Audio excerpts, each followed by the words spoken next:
Assalamualaikum warahmatullahi wabarakatuh. Saudaraku yang dirahmati Allah, dalam surat Luqman ayat 17 Allah berfirman, A'udzubillahi minasyaitonirrajim. Ya bunayya aqimis sholata wa'mur bil ma'rufi wanha 'anil munkari wasbir 'ala ma asabak. Inna dzalika min azmil umur. Wahai anakku, dirikanlah sholat, ajaklah kepada kebaikan, cegahlah kemungkaran, dan bersabarlah ketika mendapatkan musibah. Dan itulah hal-hal yang penting dalam hidup kita.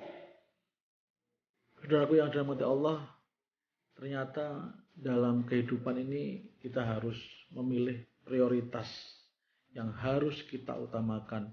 Dan dalam surat Luqman ayat 17 ini Allah menunjukkan kepada kita apa-apa yang harus kita pentingkan dalam kehidupan kita. Yang pertama yaitu menegakkan sholat. Yang kedua mengajak kebaikan. Yang ketiga mencegah kemungkaran. Dan yang keempat yaitu bersabar ketika mendapatkan musibah. Sudahkah kita mementingkan hal ini?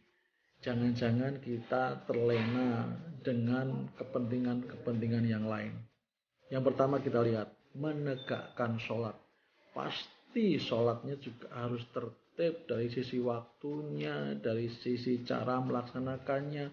Sholat bukan hanya waktu sisa, tapi memang sholat itu kita agendakan.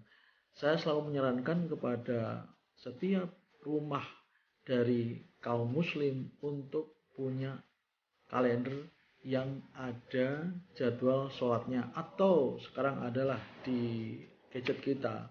Mari kita manfaatkan alat-alat untuk mengingatkan waktu sholat kita, entah itu jam, HP, ataupun apa buku yang untuk kita mengingatkan waktu sholat. Kalau dulu zaman saya kecil, orang tua masih sering mengingatkan, jangan lupa ya nak, sholatnya. Saya pikir kita masih harus melestarikan budaya ini. Ketika anak kita berangkat waktu sebelum zuhur, ingatkan, nak, nanti zuhur jam sekian. Ketika dia bepergian juga menjelang asar, diingatkan, nanti asar jam sekian. Atau ketika nanti dia melewati waktu maghrib dan isya, ingatkan, kamu nanti di mana sholatnya, dan jamnya sekian loh. Jadi ini yang harus kita pentingkan dalam kehidupan kita, yaitu mementingkan tentang sholat. Yang kedua, mengajak kebaikan. Anak-anak kita ajarkan dari kecil, kita ajak kebaikan.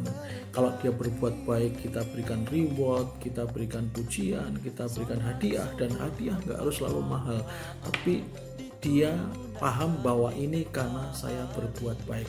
Pada akhirnya toh kita akan mengarahkan bahwa yang memberi balasan yang paling baik adalah Allah. Ini mengajak kebaikan. Ketika dia juga meninggalkan kemungkaran, dia bisa mencegah diri untuk tidak melaksanakan kemungkaran, juga kita beri penghargaan. Bagus nak, kamu nggak melakukan itu, kamu nggak berbuat ini itu, diberi penghargaan. Dan sekali lagi kita arahkan bahwa pada saatnya dia harus tahu yang memberi penghargaan yang paling baik adalah Allah.